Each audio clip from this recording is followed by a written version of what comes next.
Hello everyone, very good morning. Class 10th Social Studies Chapter 4 Globalization. तो इसका first video हमने देखा, first part, उसमें हमने क्या क्या किया, ग्लोबलाइजेशन क्या है, व्हाट इज सिल्क रूट, है ना। फिर जो डिफरेंट चीज़ें उनका ट्रैवल, जिसमें फूड था, डिसीजेस थी, बिजनेस और कॉन्क्वेस्ट। उसके बाद हमने देखा कैसे यूरोप ने, जो यूरोपियन कॉन्टिनेंट के कंट्रीज़ थे, उन्होंने किस तरह से यूएसए और एशिया में अपनी कॉलोनीज़ बनाई, है ना, नए नए व्यापारिक मार्ग खोजे, है ना। तो और धीरे धीरे हम 18वीं सेंचुरी की तरफ चले गए। अब देखिए आगे हम बढ़ते हैं।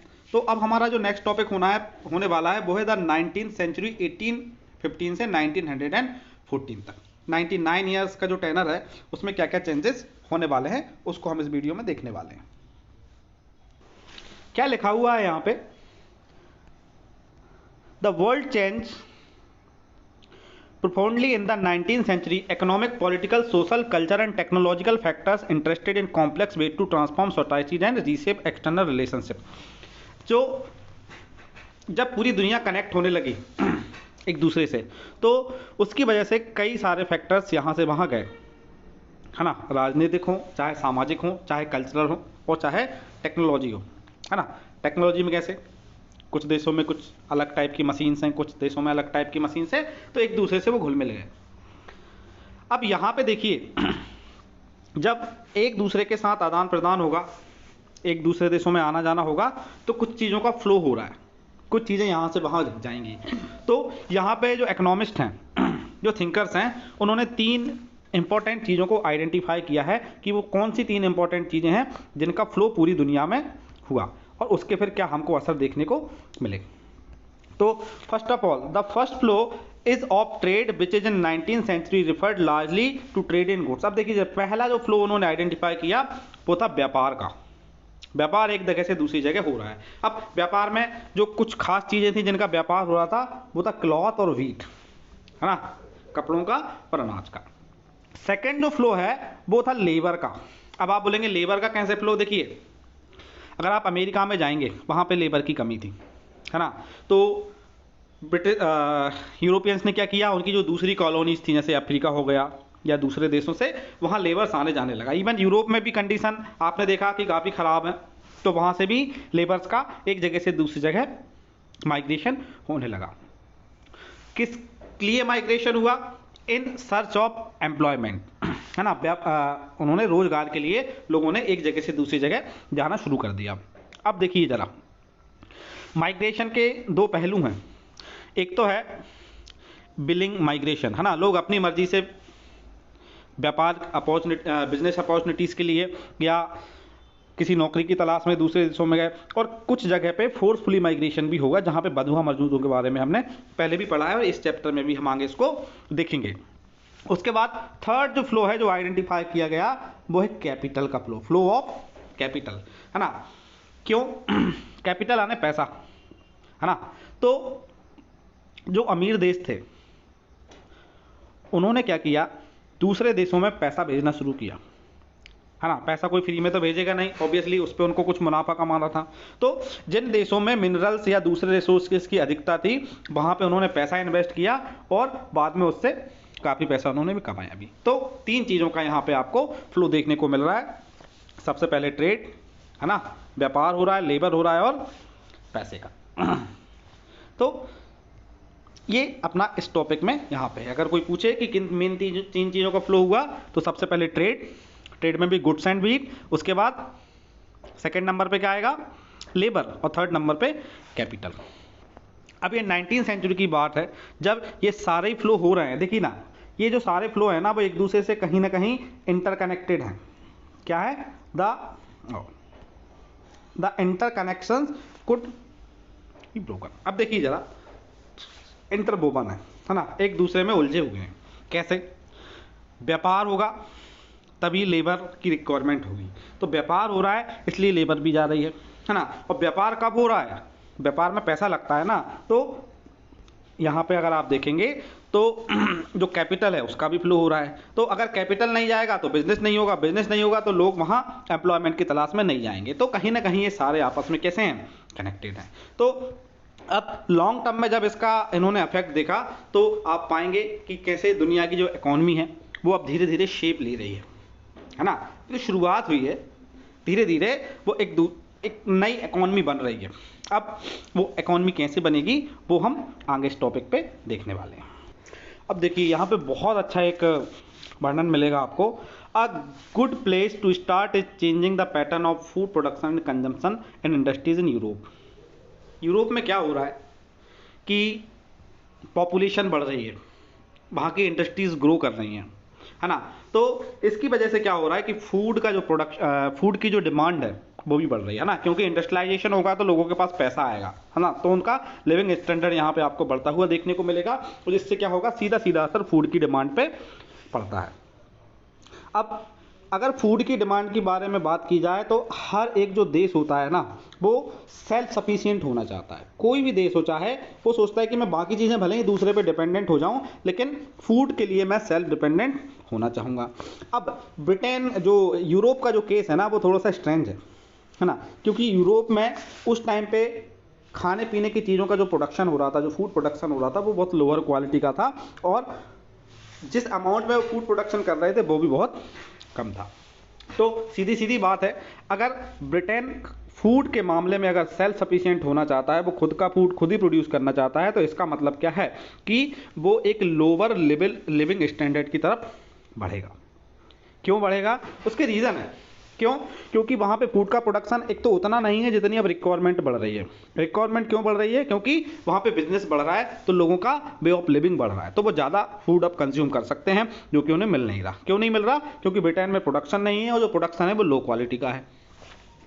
अब क्या हो रहा है, population growth from the late 18th century had increased the demand of food grains in Britain and urban centers expanded and industry grew. The demand of agriculture product went up. यही बात मैंने आपको अभी बोली है। अब देखिए ज़रा, फूड की डिमांड जब किसी देश में बढ़ती है और उसका प्रोडक्शन कम होता है तो उस केस में क्या करता है, कोई भी कंट्री अपने यहाँ दूसरे कंट्री से फूड का इंपोर्ट करती है।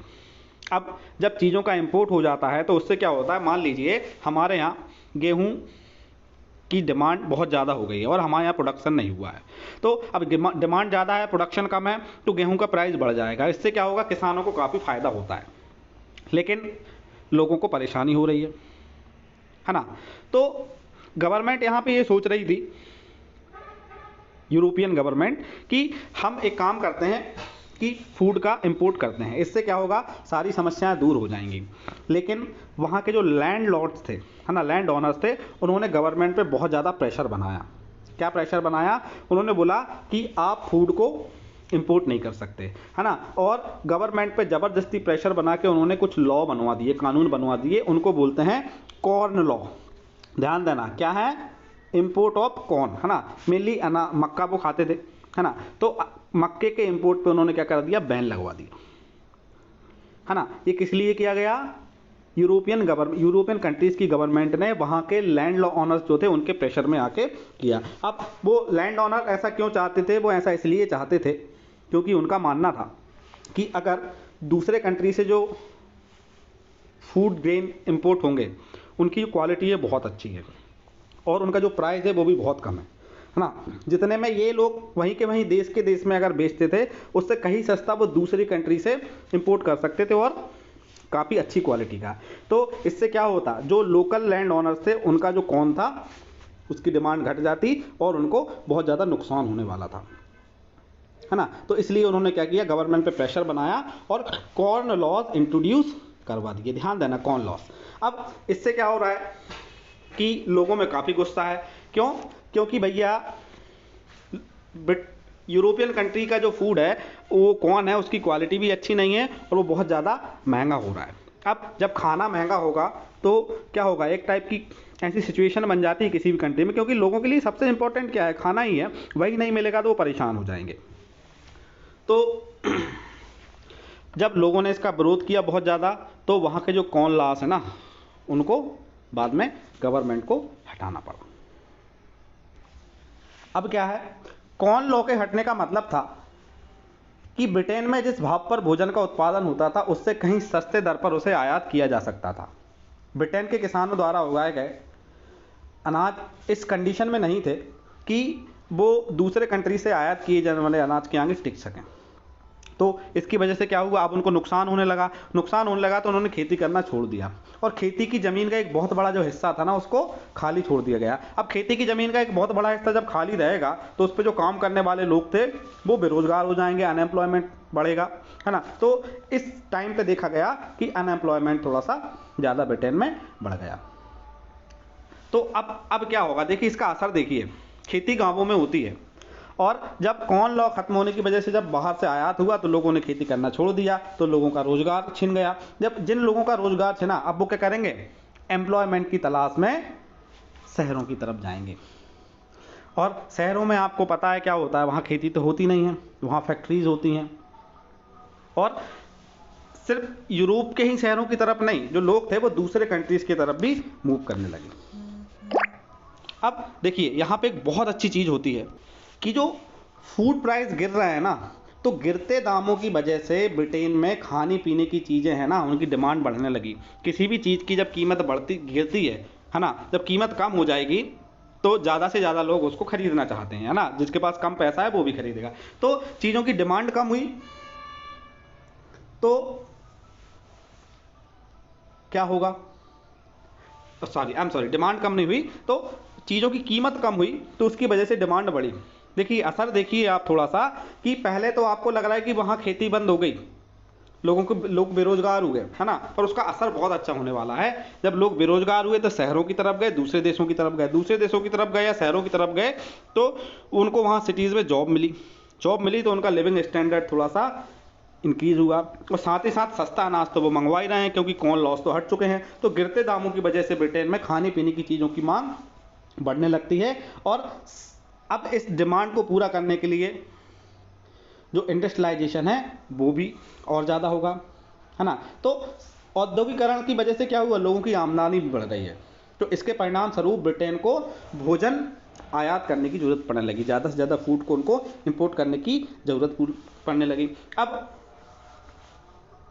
ब्रिटेन अब क्या सोचता है कि यार इतना सारा मुझे माल मंगवा रहा है, तो उस मांग को पूरी करने के लिए कौन कौन से देशों पे डिपेंड हो जाएंगे, वो यूरोप, अमेरिका, रसिया, ऑस्ट्रेलिया, है ना। तो इन देशों से ये डिमांड पूरी कर रहे हैं। तो इसकी वजह से क्या हुआ, अमेरिका, रसिया और ऑस्ट्रेलिया में ज़्यादा से ज़्यादा एग्रीकल्चर प्रोडक्शन किया जाने लगा। क्यों, क्योंकि यूरोप की जो डिमांड है वो कहाँ से पूरी हो रही है, इन्हीं कंट्रीज से हो रही है। तो वो डिमांड को फुल करने के लिए और ज़्यादा से ज़्यादा जगह पे खेती करने लगे। देखिए ब्रिटेन में एक तरफ लोगों ने खेती करना छोड़ दिया शुरुआत में, और उसकी असर की वजह से लोग इंडस्ट्रीज़ की तरफ भागे, जिससे उनकी लिविंग स्टैंडर्ड थोड़ा सा इंक्रीज हुआ, चीज़ों की डिमांड दोबारा से बढ़ी। और ये डिमांड इतनी ज़्यादा थी कि अमेरिका, रसिया और ऑस्ट्रेलिया में तो फूड प्रोडक्शन बढ़ाने के लिए प्रयास किए गए, ज़मीन के बड़े बड़े हिस्सों को साफ किया कि भैया डिमांड आ रही है बहुत ज़्यादा से ज़्यादा उगाना है। साथ ही साथ जो यूरोपियन कंट्रीज़ थे, मेनली ईस्टर्न यूरोपियन कंट्रीज़, वहाँ पे भी खेती को अब दोबारा से बढ़ावा मिलने लगा। अब देखिए जब दूसरे कंट्रीज से आप फूड ग्रेन को इंपोर्ट करते हो तो उसकी वजह से क्या क्या फर्क आता है। क्यों, क्योंकि फार्म से खेतों में जब अनाज उग रहा है ना, तो उसको सबसे पहले तो आपको शहरों तक पहुंचाना होगा, शहरों से आपको पोर्ट्स तक पहुंचाना होगा, है ना, बंदरगाहों तक पहुंचाना होगा, और वहां से फिर खाना पोर्ट के शिप के थ्रू दूसरे देश में आएगा। फिर वहां फिर एक बार आपको पोर्ट से फिर उनको अलग अलग शहरों तक या अलग अलग गांवों तक पहुंचाने के लिए ट्रक या ट्रेन की जरूरत पड़ेगी, है ना। तो इसका एक बहुत अच्छा असर देखने को ये मिलेगा कि जो रेलवे लाइंस हैं, जो रोड्स हैं, उनका डेवलपमेंट काफ़ी तेज़ी से हुआ। अनाज को पोर्ट्स तक सही समय पे पहुंचाना, बहुत सही समय पे भी पहुंचाना जरूरी है, तो इसके लिए रेलवे लाइंस बिछाई गई, है ना। और साथ ही साथ खेत पर काम करने के लिए आसपास नई आबादी बसाने की भी ज़रूरत हुई। अब ऑब्वियसली खेतों में काम रहेगा तो उसके ऐसा थोड़ी ना है कि 10-20 किलोमीटर, 50 किलोमीटर, 100 किलोमीटर चल के जाएंगे, है ना। तो खेत के आसपास नए नए गांव बसने चालू हो गए, है ना। अब जब कुछ जगह तो छोटे छोटे गांव बसेंगे, लेकिन कुछ जगह क्या होगा, बड़े बड़े शहर भी बस जाएंगे। अब देखिए अपन ने क्या देखा कि अमेरिका और ऑस्ट्रेलिया में फूड प्रोडक्शन बढ़ाना पड़ा यूरोप की डिमांड पूरा करने के लिए। अब जब फूड प्रोडक्शन इधर बढ़ाना है तो उसके लिए मजदूरों की ज़रूरत पड़ेगी ज़्यादा से ज़्यादा। तो ऑस्ट्रेलिया और यूएसए में लेबर्स की बहुत ज़्यादा कमी पड़ रही थी। इस कमी को पूरा करने के लिए भारी संख्या में लोग पलायन करने लगे, है ना, माइग्रेट करने लगे। कहाँ की तरफ जाएंगे लोग? अब यूरोप और अमेरिका की तरफ जाएंगे। तो अगर आप देखोगे तो 19th सेंचुरी में अराउंड 5 करोड़ लोग जो हैं वो यूरोप से अमेरिका और ऑस्ट्रेलिया पहुंचे। देखिए कितना बड़ा नंबर है। पूरे 19th सेंचुरी में यूरोप से 5 करोड़ पीपल अमेरिका और ऑस्ट्रेलिया गए, है ना। जरूरी नहीं है कि सारे ही लेबरर्स हों, है ना, कुछ हाई क्लास लोग भी होंगे जिन्होंने जब वहाँ पे जाके ज़मीनें खरीदी होंगी, पैसा इन्वेस्टमेंट किया होगा। हमने ऊपर पढ़ा ना, व्यापार का आदान, मतलब ट्रेड हो रहा है, साथ ही साथ कैपिटल का भी फ्लो हो रहा है ना। तो पहले तो व्यापार बढ़ रहा है, उसके बाद लेबरर्स भी आ जा रहे हैं और लेबरर्स के साथ जो है कैपिटल जा रहा है। तो कैपिटल अकेला चल के जाएगा नहीं ना, जो लोग कैपिटल लगाएंगे, पैसा लगाएंगे, उनका खुद का भी आना जाना वहाँ पे हो रहा है। तो टोटल 5 करोड़ के आसपास लोग वहाँ हो गए। अब ये तो सिर्फ यूरोप से यूएसए और ऑस्ट्रेलिया में था ये माइग्रेशन। इसके अलावा पूरी दुनिया में अगर आप देखो तो अराउंड 15 करोड़ लोगों का माइग्रेशन यहाँ पे देखने को हमको मिलता है। 1890 का जो टाइम है उसके आते आते क्या हुआ कि एग्रीकल्चर का जो क्षेत्र है ना, वो उस पूरी तरह से ग्लोबलाइज हो गया था, है ना। क्यों? क्योंकि यूरोप की जो डिमांड पूरी हो रही थी ऑस्ट्रेलिया से और अमेरिका से। अब इसके साथ साथ और दूसरे कंट्रीज भी जुड़ते जाएंगे, तो इस वजह से एग्रीकल्चर प्रोडक्शन जो था, एग्रीकल्चर का जो प्रोडक्ट था, जो भी फूड ग्रेन थे, वो पूरी दुनिया में यहाँ एक जगह से दूसरी जगह होने लगे थे। तो एग्रीकल्चर के फील्ड में तो ग्लोबलाइजेशन यहाँ पे उसी टाइम पे शुरू हो गया था। ठीक, अब ये सारा जो एक्सपांसन हो रहा है उसमें टेक्नोलॉजी का क्या रोल था वो हम यहाँ पे अब देखने वाले हैं। पर टेक्नोलॉजी का रोल देखने से पहले एक बार मैं आपको वेरी शॉर्ट में एक रिवीजन कर देता हूँ कि अपन ये जो टॉपिक पढ़ रहे थे वो क्या पढ़ रहे थे, वर्ल्ड इकोनॉमी टेक शेप्स, है ना। 19th सेंचुरी की बात कर रहे थे। उसमें हमने देखा 3 चीज़ों का फ्लो आइडेंटिफाई हुआ, किसका? ट्रेड, लेबर एंड कैपिटल, है ना। तो इसकी शुरुआत कहाँ से हुई? ब्रिटेन से हुई। वहाँ पे पहले कॉर्न लॉज आए, है ना। कॉर्न लॉज को फिर बाद में एबोलिश किया गया। कॉर्न लॉज को एबोलिश किया तो वहाँ के लोग शहरों की तरफ मूव करने लगे। फिर उन्होंने इंडस्ट्रीज़ में काम किया, उनको जॉब मिला, फूड डिमांड बढ़ी। फूड डिमांड को सप्लाई करने के लिए यूएसए और अमेरिका से और यूरोप में भी खेती बढ़ने लगी। उस खेती जो एग्रीकल्चर एक्सपांसन हुआ और उसके लिए लेबर्स की ज़रूरत पड़ी, कैपिटल की ज़रूरत पड़ी। तो पूरे यूरोप से 5 करोड़ पीपल्स वहाँ पे गए। इसके अलावा पूरी दुनिया से 15 करोड़ लोग इधर से उधर हुए, 15 करोड़ के अराउंड, ठीक है। तो पूरी दुनिया इंटरकनेक्टेड हो गई है यहाँ पे, ठीक है। अब इस इंटरकनेक्शन में तो आप देखिए इकॉनमी ने एक शेप लिया है नहीं, यहाँ ये पूरे घटनाक्रम से आपको जो पता लगता है कि हाँ एक व्यवस्था बन रही है धीरे धीरे, ठीक है। अब टेक्नोलॉजी का इसमें क्या रोल है वो हम आगे इस विषय में बात करने वाले हैं। अब देखिए, ये जो सारा डेवलपमेंट हो रहा है इसमें टेक्नोलॉजी का क्या रोल है उसके बारे में भी हमको जानना थोड़ा सा ज़रूरी हो जाता है। इस दौरान क्या हुआ, पूरे विश्व की जो, मैं बहुत ज़्यादा हिंदी वर्ड यूज़ कर रहा हूँ, पूरे वर्ल्ड की जो इकॉनमी थी, है ना, वो ग्लोबलाइज हो रही थी। तो उसमें टेक्नोलॉजी ने अपना एक इम्पॉर्टेंट रोल अदा किया। कैसे? जैसे इस दौरान ना बहुत सारी न्यू टेक्नोलॉजी इन्वेंट हुई। लाइक जो स्टीम इंजन था वो बना, है ना। रेलवे का डेवलपमेंट हुआ, स्टीम इंजन बना, है ना। स्टीम इंजन रेलवे में नहीं, शिप्स में भी काम आया, तो स्टीम शिप्स भी बनी, है ना। इसके साथ साथ टेलीग्राफ का डेवलपमेंट हुआ।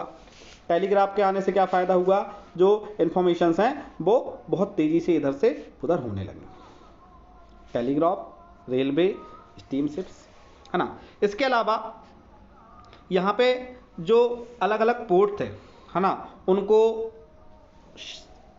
रेलवे स्टेशन से कनेक्ट करना था। क्यों? क्योंकि एक कंट्री से दूसरी कंट्री में जब माल भेजना है तो वो शिप्स के थ्रू भेजा जाता था, लेकिन फिर कंट्री के अंदर उसका ट्रांसपोर्टेशन करना है तो उसके लिए हमको रेलवेज की ज़रूरत पड़ती थी। तो इसलिए उन्होंने क्या किया कि जो रेलवेज थे, है ना, जो पोर्ट थे, अलग अलग जो इंपॉर्टेंट पोर्ट थे हमारे पूरी दुनिया में, उनको रेलवे नेटवर्क से कनेक्ट कर दिया गया। अब स्टीम शिप के आने से क्या फ़ायदा होता है, ध्यान दीजिए। जो शिप्स होती हैं ना, वो बहुत सस्ती होती हैं और उनमें बहुत ज़्यादा मटेरियल, बहुत भारी मटेरियल को भी एक जगह से दूसरी जगह ट्रांसफ़र किया जा सकता है। तो स्टीम शिप्स की मदद से जो बहुत ज़्यादा मटेरियल था उसको बहुत कम दामों पे एक जगह से दूसरी जगह ट्रांसफॉर्म करने दिया। और टेलीग्राफ की मदद से इंफॉर्मेशन शेयर हो रही हैं, कौन सा माल कहाँ आ रहा है, कहाँ जा रहा है, वो भी यहाँ से वहाँ बातचीत होने लगी उनकी। अब देखिए ज़रा, इसके अलावा जो लाइट व्हीकल्स थे, है ना, उनका भी काफ़ी डेवलपमेंट हमको देखने पे यहाँ पे मिलता है ना। लाइटर वैगन्स, इनका क्या है, ये इसमें देखिए शिप से माल आया रेलवे स्टेशन। अब रेल घर घर तो जाती नहीं है ना ट्रेन, फिर उसका अलग अलग जगहों पे ट्रांसपोर्टेशन करना है, तो लाइट वैगन्स की हेल्प से भी वो किया जाने लगा। तो ये सारी चीज़ें थी। अब देखिए ज़रा, ये जो पूरा रोल है टेक्नोलॉजी का, उससे कुछ एग्जाम्पल देखते हैं, है ना। तो वैसे तो बहुत सारे कंडीशंस हम इमेजिन कर सकते हैं कि रेलवे और स्टीम शिप्स और जो लाइट व्हीकल्स हैं उनकी वजह से बिजनेस कितना अच्छा बढ़ेगा, कितनी अच्छी इकोनॉमी ग्रो करेगी, क्योंकि मटेरियल्स एक से दूसरी जगह आसानी से पहुंच जाएंगे। तो यहाँ पे एक एग्जांपल दिया उन्होंने, द ट्रेड इन मीट, है ना, मांस का व्यापार। उस टाइम पे देखिए क्या होता था कि शुरुआत में क्या होता था, 1870 के टाइम की ये बात है कि अमेरिका से ना यूरोप में मीट का बहुत ज़्यादा एक्सपोर्ट होता था। और ये एक्सपोर्ट कैसे होता था कि अमेरिका से जब यूरोप लेके जाते थे एनिमल्स को, तो वो जिंदा ही लेके जाते थे। अब आप खुद सोचिए, एक शिप में ले जाना है, जिंदा जानवर है, उनको ले जाने में कितनी ज़्यादा परेशानी होगी। पहली बात तो देखिए, एक जिंदा जानवर का पूरे बॉडी का जो मीट है वो काम का नहीं होता, पूरी बॉडी नहीं खाई जाती है, उसका कुछ खास हिस्से ही खाए जाते हैं। तो उनको ट्रांसपोर्ट पूरा एक एनिमल करना पड़ रहा है ना। और एक जानवर बहुत ज़्यादा जगह लेता है। दूसरी बात, रास्ते में कई बार बीमारियां फैल जाती हैं शिप से, तो बहुत सारे जो एनिमल्स हैं वो मर जाते हैं, बीमारी फैलने की वजह से, कई बार ख़राब मौसम की वजह से, या ज़्यादा गर्मी या ज़्यादा ठंड पड़ने की वजह से। तो इससे काफ़ी नुकसान होता था। और जो मीट है, एनिमल्स हैं, वो पहुँचते पहुँचते बहुत महंगे पड़ जाते थे, है ना। तो इसकी वजह से यूरोप में मीट का जो रेट था वो बहुत हाई था।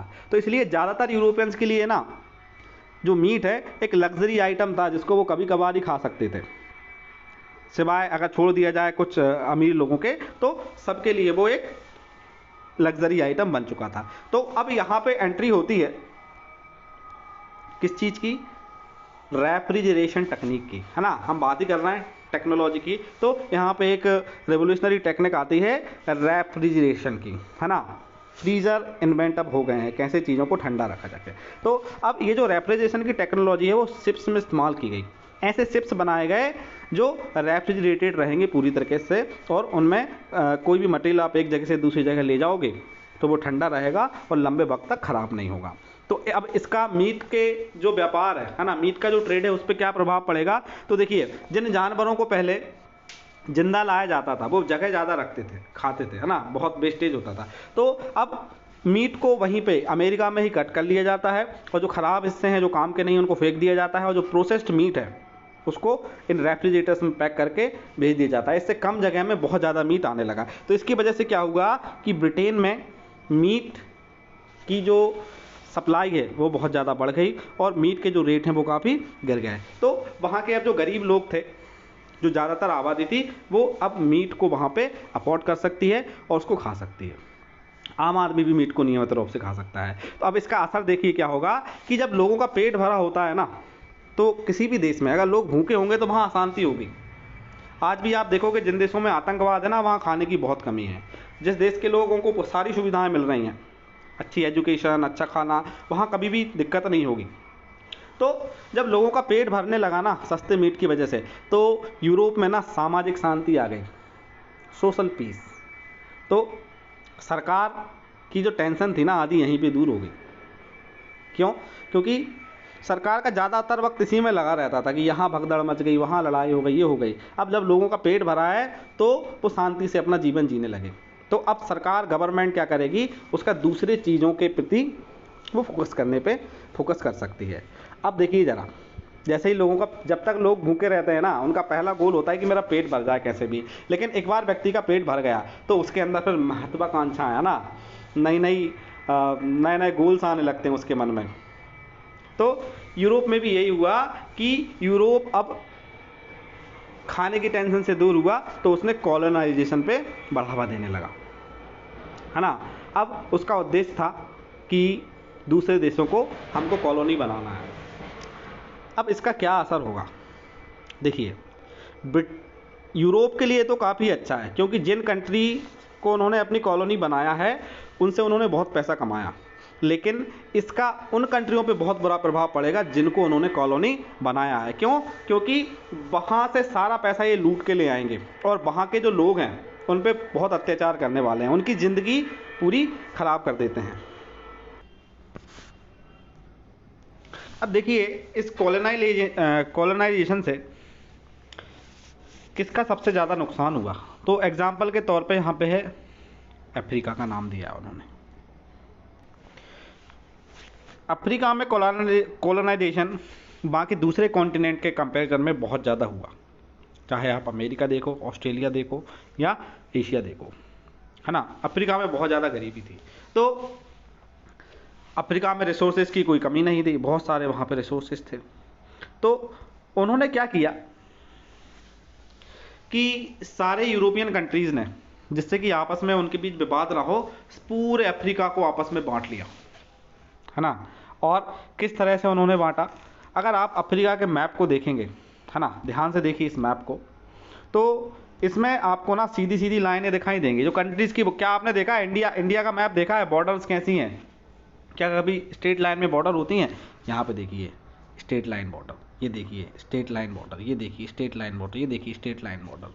तो यहाँ पे भी अगर आप नीचे ये देखिए सीधी, तो यहाँ पे अगर आप देखेंगे जो कंट्रीज़ की बॉर्डर है ना, वो एक आपको सीधी लाइंस में दिखाई देंगे, बिल्कुल इस तरह से जैसे कि स्केल से लाइन खींची। ये देखिए नीचे की तरफ, और मैं आपको दिखाता हूँ, ये देखिए। क्या आपको लगता है ये किसी कंट्री की बॉर्डर है? इस तरह से सीधी बॉर्डर हो सकती है क्या? तो ये किस चीज़ का परिणाम था? क्यों? क्योंकि जो यूरोपियन कंट्री थे उन्होंने अफ्रीका को आपस में बांट लिया था सीधा सीधा। इस वजह से अफ्रीका की बॉर्डर्स हैं आज के मॉडर्न मैप में भी आपको इस तरह से देखने को मिल जाती हैं। 1885 में यूरोप की जो पावर्स थी, है ना, वो बर्लिन में मिली और वहीं पे उन्होंने अफ्रीका कॉन्टिनेंट को इस तरह से बांट लिया। तो अगर आपसे कोई पूछे कि what is the reason behind the state borders in Africa continent के जो कंट्री हैं उनकी जो बॉर्डर्स हैं वो सीधी सीधी क्यों हैं, तो उसके क्या रीज़न है कि 1885 में यूरोप कॉन्टिनेंट की जो जितने भी सुपर पावर्स थी वो बर्लिन में एक जगह पे मिली और उन्होंने अफ्रीकन कंट्रीज़ को आपस में, अफ्रीकन कंट्रीज़ क्या, कॉन्टिनेंट को आपस में इस तरह से बांट लिया जिससे कि उनके बीच कोई विवाद वाली स्थिति ना हो। तो एक छोटी सी कहानी थी अफ्रीका कॉन्टिनेंट के बारे में। चलिए आगे बढ़ते हैं। ओके, तो वीडियो काफ़ी लंबा हो गया है, तो इस वीडियो में फ़िलहाल हम इतना ही देखेंगे।